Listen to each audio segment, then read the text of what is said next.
Nakita ko po ang strategiya po ni Presidente Duterte sa kanyang pagpayag po na siya ay makidnap. No? Sinadya po niya. At habang nakapiit po dyan si Presidente Duterte sa Netherlands, yan ay isang pinaka-powerful campaign message po.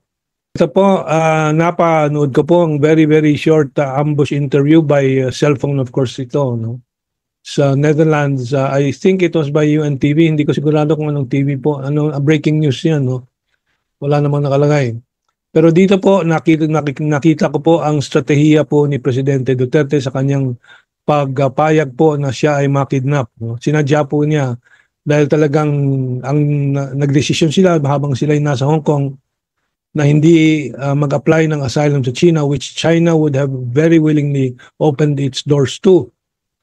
So, burahin na natin yung pinagsasabi po ng disinformation ng mga anti-Duterte, anti-China elements na tinanggihan ng China dahil si Vice President Sara Duterte mismo siyang lumabas na po na front page na sinabi niya hindi nag-apply ang mga Duterte ng asylum sa China, and China of course has come out to warn the ICC not to politicize the case and to avoid double standard in the case. So ang gobyerno po ng China ang siyang nagbigay po ng kaisa-isang sort of quasi-defense na po ni Presidente Duterte, siyempre diplomatic.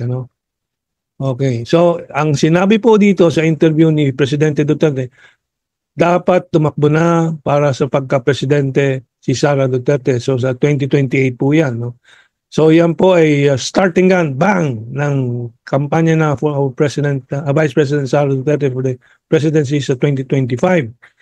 At habang nakapiit po dyan si Presidente Duterte sa Netherlands, yan ay isang pinaka-powerful campaign message po na dapat pabagsakin ang Bongbong Marcos through election and maybe through other means if soon possible, the sooner the better. But yun talaga ang pinaka-target po nating lahat.